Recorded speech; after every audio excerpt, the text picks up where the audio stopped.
नमस्कार, मैं हूं रमेश नस्कोर। नस्कोर फाइनेंशियल सर्विसेज में आपका स्वागत है। क्या सेविंग्स अकाउंट आपका सिबिल स्कोर खराब कर सकता है? इसका आंसर मैं जरूर देंगे। उससे पहले मैं कुछ इन्फॉर्मेशन आपके साथ शेयर करेंगे। ये वीडियो बनाने से पहले मैं इस टॉपिक को लेके गूगल में सर्च किया था। वहाँ पे फर्स्ट पेज में जितना सारा वेबसाइट आया है वहाँ पे क्लियरली मेंशन किया है सेविंग्स अकाउंट सिबिल रिपोर्ट में कुछ इफेक्ट नहीं करते हैं और ये जरूर करना भी नहीं चाहिए, क्योंकि सेविंग्स अकाउंट में हम लोग पैसा डिपॉजिट करते हैं और सिबिल रिपोर्ट जो बनता है वो क्रेडिट फैसिलिटी लेने के वजह से, जितना सारा क्रेडिट अकाउंट है वो लेने के वजह से बनते हैं। इसलिए इंडिविजुअल जो क्रेडिट रिपोर्ट है इसको कंज्यूमर क्रेडिट रिपोर्ट बोलते हैं। एक वेबसाइट के अंदर में घुस के मैं ये भी देखा हूँ, वहाँ पे ये बता रहा है सेविंग्स अकाउंट में जितना सारा ट्रांजेक्शन होता है वो सिबिल रिपोर्ट में दिखाता नहीं। ऊपर से सेविंग्स अकाउंट में कुछ चार्जेस लग जाए और वो अकाउंट नेगेटिव भी चला है तो भी सिबिल रिपोर्ट में नहीं आता है। कुछ दिन पहले ये टॉपिक को लेके मैंने यूट्यूब में भी सर्च किया, वहाँ पे 2 वीडियो मैंने देखा हूँ। वहाँ पे भी ये बता रहा है सेविंग्स अकाउंट या तो करेंट अकाउंट सिबिल रिपोर्ट में आता नहीं है, सिबिल स्कोर अफेक्ट नहीं करता है। मगर हमारा company Noscore financial services CIBIL report rectification का काम करता है, सिबिल स्कोर इम्प्रूवमेंट का काम करते हैं। पिछले 6 महीने से ऐसा कुछ कस्टमर आया है जिनका सिबिल रिपोर्ट में सेविंग्स अकाउंट शो कर रहा है, करेंट अकाउंट शो कर रहा है। वीडियो एंड तक देखते रहिए, मैं ये सारी चीज डिटेल में आपको बता रहा हूँ। पहला कस्टमर जो कोलकाता का कस्टमर है जिनका कमर्शियल सिबिल रिपोर्ट में यानी कि कंपनी क्रेडिट रिपोर्ट में एक करेंट अकाउंट शो कर रहा है। रिपोर्ट में एक करेंट अकाउंट नहीं लिखा है, उसकी जगह में ओवरड्राफ्ट फैसिलिटी लिखा है जहां पे 11,000 सैंक्शन लिमिट दिया हुआ है। मैंने कस्टमर को ये चीज़ पूछा हूँ, क्या आप वो जो अकाउंट है वहाँ से ओवरड्राफ्ट लिया है? उन्होंने बताया कि नहीं, मैंने तो कोई ओवरड्राफ्ट लिमिट नहीं लिया हूँ। नॉर्मली करेंट अकाउंट में ICICI बैंक अच्छा ट्रांजेक्शन होता है तो वहाँ पे ओवरड्राफ्ट फैसिलिटी देता है और भी सारा बैंक भी ओवरड्राफ्ट फैसिलिटी देता है, अच्छा ट्रांजेक्शन बनता है तो। मगर कस्टमर कंफर्म किया है उन्होंने ओवरड्राफ्ट फैसिलिटी नहीं लिया है। उसके साथ कस्टमर ये भी बताया है बैंक कुछ चार्जेस लगा दिया है जो चार्जेस बैंक अकाउंट में नहीं आना चाहिए था। उन्होंने बैंक में कंप्लेन भी किया था, वहाँ पे जितना सारा बैलेंस उनका था वो सारे काट लिया है, ऊपर से 5,000 रुपया नेगेटिव बैलेंस में चला गया है। सिबिल रिपोर्ट में उनका जो अकाउंट है वो अभी स्टैंडर्ड दिखा रहा है, वहाँ पे बैलेंस भी 0 है, फिर भी वहाँ पे जो रिपेमेंट शेड्यूल है दिखा रहा है DPD, डिले पास ड्यू। ये जो DPD है ये सिबिल रिपोर्ट में बुरा तरह से इफेक्ट करता है, चाहे ये इंडिविजुअल सिबिल रिपोर्ट हो चाहे ये कमर्शियल सिबिल रिपोर्ट हो। दूसरा कस्टमर है उड़ीसा का कस्टमर। कुछ दिन पहले उन्होंने फ़ोन किया मेरे को, उन्होंने बता रहा है उनका सिबिल रिपोर्ट में ऐसा एक अकाउंट दिखा रहा है जहाँ पे 200 से कम बैलेंस है जो सैंक्शन लिमिट दिया गया है। बाद में हम लोग चेक किया है वो अकाउंट उनका सेविंग्स अकाउंट था, जो सेविंग्स अकाउंट उन्होंने अभी मेंटेन नहीं कर रहे हैं। तीसरा कस्टमर है मुंबई का कस्टमर जिनका क्रेडिट रिपोर्ट में ऐसा 2 सेविंग्स अकाउंट दिखा रहा है। एक में सैंक्शन लिमिट है 325 रुपीज़ जहाँ पे ओवर ड्यू थोड़ा ज़्यादा है और वहाँ पे ये अकाउंट LSS साथ में SUB दिखा रहा है। LSS stand for loss account, जो बहुत बुरा तरह से सिबिल रिपोर्ट में इफेक्ट करता है। फिर भी ये अकाउंट सेविंग्स अकाउंट बोल के यहाँ पे नहीं आ रहा है सिबिल रिपोर्ट में, यहाँ पे दिखा रहा है ओवरड्राफ्ट अकाउंट।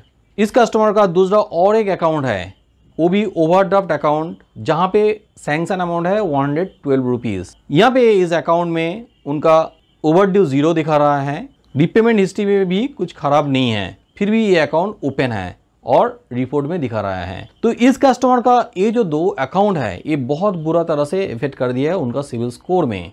फोर्थ कस्टमर जो है कोलकाता का कस्टमर, उन्होंने एक्सिस बैंक में एक सेविंग्स अकाउंट खोला था 7 ईयर्स बैक, जहाँ पे सेल्समैन वो अकाउंट सेल करने के लिए उनको बताया था कि उन्होंने जो ट्रांजेक्शन करने वाला था उस ट्रांजेक्शन के लिए अलग से कुछ चार्जेस नहीं लगेगा, मगर ट्रांजेक्शन के कारण से उनको चार्जेस लगा दिया गया था और उनका जो अकाउंट में बैलेंस था सारा बैलेंस डिडक्ट कर लिया। उसके बाद भी 3,000 माइनस बैलेंस में चला गया। कस्टमर बैंक में कंप्लेन भी किए थे और उन्होंने बताया था कि मैंने ये अकाउंट ऑपरेट नहीं करेंगे, अकाउंट को क्लोज कर दीजिए। अभी उन्होंने जब लोन लेने के लिए जा रहा है उनका लोन रिजेक्ट हो रहा है। उनका जो ये अकाउंट है वहाँ पे सिविल रिपोर्ट में ये आधार अकाउंट शो कर रहे हैं। वहाँ पे ना तो कोई ओवरड्यू है, ना तो कोई करेंट बैलेंस है और अकाउंट भी क्लोज दिखा रहा है। फिर भी अकाउंट स्टेटस में रिटर्न ऑफ स्टेटस शो कर रहे हैं। ये रिटर्न ऑफ स्टेटस सबसे खराब है सिविल रिपोर्ट में। रिटर्न ऑफ स्टेटस रहेगा तो आपका सिविल स्कोर में बहुत बुरा तरह से इफेक्ट करता है और आप लोन लेने के लिए जाओगे तो आपका लोन रिजेक्ट हो जाएगा। तो ये था मेरा 4 कस्टमर जिसके बारे में बताया हूँ। जितना सारा कस्टमर मेरे पास अभी तक आया है हम लोग देखे हैं, क्योंकि मैं 5 साल से ज़्यादा सिविल रेक्टिफिकेशन का काम कर रहा हूँ। इस टाइप का प्रॉब्लम पहले नहीं देखा था। मेरे केस में देखा जाए तो मेरा भी ऐसा कुछ प्रॉब्लम नहीं है। फिर भी मैं आज से 15 साल पहले जब नौकरी करते थे उस टाइम पे मेरा ऐसा 3 सेविंग्स अकाउंट था HDFC बैंक में। नॉर्मली जब मैं नौकरी करते थे वहाँ पे 0 बैलेंस मेंटेनेंस सेविंग्स अकाउंट दिया जाता था। मैं फ्रीक्वेंटली नौकरी चेंज किया था और नया अकाउंट भी ओपन किया था, क्योंकि मैं चाहते थे कि मेरा अकाउंट में वो जो सैलरी है पेमेंट में डिले ना हो। इस कारण से मैं ग्रेजुअली अकाउंट ओपन करते रहा। पहला जो 2 अकाउंट था जो छोड़ दिया था नौकरी, उसके बाद वो 2 अकाउंट नॉर्मल सेविंग्स अकाउंट में कन्वर्ट हो गया था और वहाँ पे बैंक मेंटेनेंस चार्ज भी लगाया था। वो मैसेज भी मेरे पास आया था। बाद में वो अकाउंट ऑटोमेटिकली क्लोज कर दिया है बैंक। मगर एक अकाउंट जो था वो क्लोज नहीं हुआ था। मैं कुछ साल पहले वो अकाउंट मैंने खुद लेटर लिख के क्लोज कर दिया। वहाँ पे भी नॉन मेंटेनेंस चार्ज लगाया था, मैंने वो चार्जेस भी नहीं दिया, फिर भी बैंक क्लोज कर दिया वो अकाउंट। ये सारा रिपोर्ट मेरा इंडिविजुअल सिविल रिपोर्ट में नहीं आया है, फिर भी ये सारे अकाउंट सेविंग्स अकाउंट था। अभी मेरा कंपनी के लिए भी अकाउंट है, काफ़ी सारा बैंक में मेरा करंट अकाउंट है। इसके अंदर में एक बैंक में अकाउंट 1 साल पहले सस्पेंड कर दिया है, क्योंकि मेरा सीसी लिमिट भी है एक छोटा मोटा, जिसके कारण से एक बैंक मेरा अकाउंट सस्पेंड कर दिया है और वो अकाउंट भी मेरा सिविल रिपोर्ट में नहीं आया है। मैंने अभी तक मेरा कंपनी क्रेडिट रिपोर्ट चेक नहीं किया हूँ। तो ये तो मैं 4 कस्टमर के बारे में बताया हूँ, मेरे बारे में आपको भी बताया हूँ।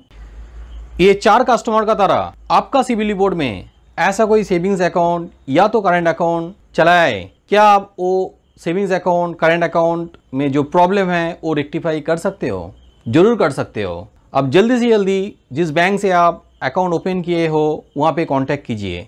वहाँ पे ये अकाउंट सिविल रिपोर्ट से रिमूव करने के लिए बोलिए। वो रिमूव नहीं करना चाहता है तो वहाँ पे आप जो अनपेड बैलेंस है, ओवरड्यू अमाउंट है, वो देने के लिए प्रपोजल दीजिए। फिर भी ये हो सकता है कि ब्रांच मैनेजर आपको इसमें हेल्प नहीं भी कर सकते हैं, तो उस केस में आप कस्टमर सर्विस में कांटेक्ट कीजिए। वहाँ पे ईमेल भी भेज दीजिए, डिटेल में सारी चीज़ लिख के क्रेडिट रिपोर्ट देके ईमेल भेजिए। साथ में ये भी प्रपोजल दीजिए कि जो अनपेड बैलेंस है, ओवरड्यू अमाउंट है, वो आप पे करना चाहते हो, क्योंकि बैलेंस भी बहुत ज़्यादा नहीं होता है।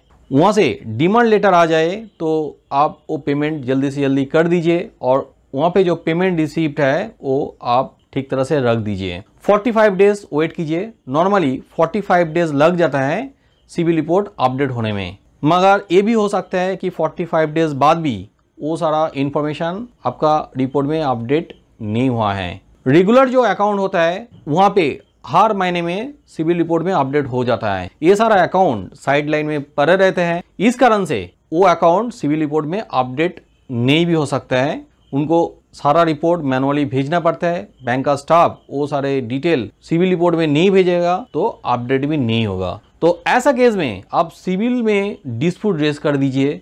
साथ में बैंक को भी पेमेंट रिसीप्ट के साथ सारे डिटेल लिख के ईमेल भी कर दीजिए। उसके बाद आपका जो सिविल रिपोर्ट है वो करेक्शन हो जाएगा। कैसे आप सिविल में डिस्प्यूट रेज करोगे, कैसे आप सिविल रिपोर्ट से रिटर्न ऑफ रिमूव करोगे, इसके लिए मेरा डिटेल वीडियो है। मैं उस वीडियो का लिंक डिस्क्रिप्शन में दे देंगे, वो वीडियो जरूर चेक कर लीजिए। साथ में यूट्यूब में मेरा और भी वीडियोस है सिविल रिपोर्ट के बारे में, सिविल स्कोर इम्प्रूवमेंट करने के बारे में, वो वीडियो भी आप देख सकते हो ताकि सिविल रिपोर्ट रेक्टिफिकेशन करने में आपको आसान हो। हमारा company Noscore financial services CIBIL rectification का काम करता है, सिविल इम्प्रूवमेंट का काम करते हैं। आपके पास टाइम नहीं होगा तो हमारा कंपनी को भी कांटेक्ट कर सकते हैं। हम आपके लिए सिविल रिपोर्ट रेक्टिफिकेशन कर देंगे, सिविल स्कोर इम्प्रूवमेंट कर देंगे। हमारा हेल्पलाइन नीचे डिस्क्रिप्शन में दिया हुआ है, इस नंबर पे कांटेक्ट कीजिए। वीडियो अच्छा लगे तो जरूर लाइक कीजिए। मैं ऐसा ही CIBIL score related, loan related, finance related topic में रेगुलरली वीडियो बनाता हूँ। ताकि उस वीडियो का नोटिफिकेशन आपके पास चला जाए। मेरा ये वीडियो को जरूर आपका दोस्त एंड फैमिली मेम्बर के साथ शेयर कीजिए ताकि उनको ऐसा प्रॉब्लम ना हो। सिर्फ सिविल रिपोर्ट खराब होने से लोन नहीं मिलता है ऐसा नहीं है, सिविल रिपोर्ट खराब होने की वजह से नौकरी भी नहीं मिल सकता है। स्पेशली आप फाइनेंस सेक्टर में, बैंकिंग सेक्टर में नौकरी ढूंढोगे, वहाँ पे सिविल स्कोर अच्छा नहीं होगा और सिविल रिपोर्ट में प्रॉब्लम रहेगा तो भी आपको नौकरी नहीं मिलेगा। तो उम्मीद रखता हूँ आपको ये सारा प्रॉब्लम ना हो और आपको फैमिली मेम्बर, दोस्त लोगों को इस तरह का प्रॉब्लम ना हो। मिलते हैं अगला वीडियो में, तब तक के लिए बी हैप्पी, बी हेल्दी।